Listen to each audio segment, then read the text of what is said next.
Namba ya aikari aria magumiirwo ni murimu wa TB kaunti-ini ya Mombatha irugamire andu 498 na kuringana na ataramu a urigiti mwena uyu icigo iria ikoretwo igumiirwo na gikiro kinene ni mwena wa Kongowea. Murwaru ugumiirwo ni thina uyu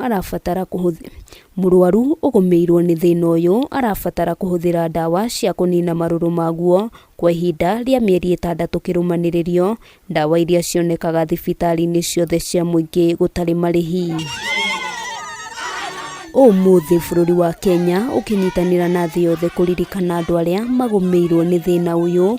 Arwaru aria twaranirie nao maugite ona gutuika ndikoretwo iri thabari huthu, ni hari bata Akenya gwikinyagia thibitari mahinda kwa mahinda niguo magathurimwo. Nimetembea hatua ya matibabu kwa muda wa miezi 6 na nikaweza kupona na nimepona na afya yangu imeboreka tena na uzito wangu wa mwili umerudi kudhibitika katika hali ya kawaida.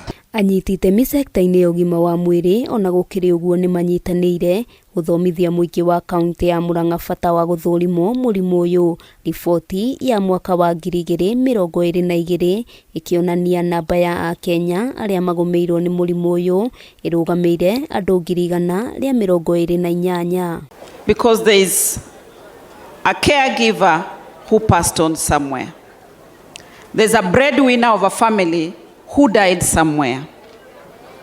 So this, we should not just treat them as statistics. It should be a reminder to ourselves and to everyone here that we have to do something about TB. As a county, we must attack poverty, even as we talk about intervening TB as a health issue. Kuringana na Minister wa ugima wa mwiri Susan Kumicha, ikuũ iria icungagiririo ni murimu uyu no irigiririo. Akenya magitikira guthurimwo na oho arwaru metikire kunyua dawa toria mathitwo ni ataramu, kuria ningi oritie muingi kwaga gwitigira amu murimu uyu ni uri kihonia. Prioritizing early detection, contact tracing and infection control is crucial to minimizing TB's impact.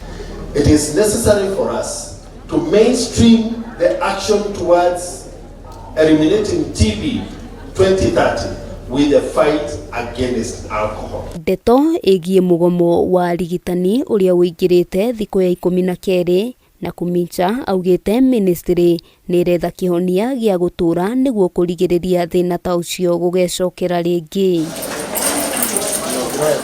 Handu-ini ha Kameme TV ritwa riakwa ni Wambui wa Njuguna.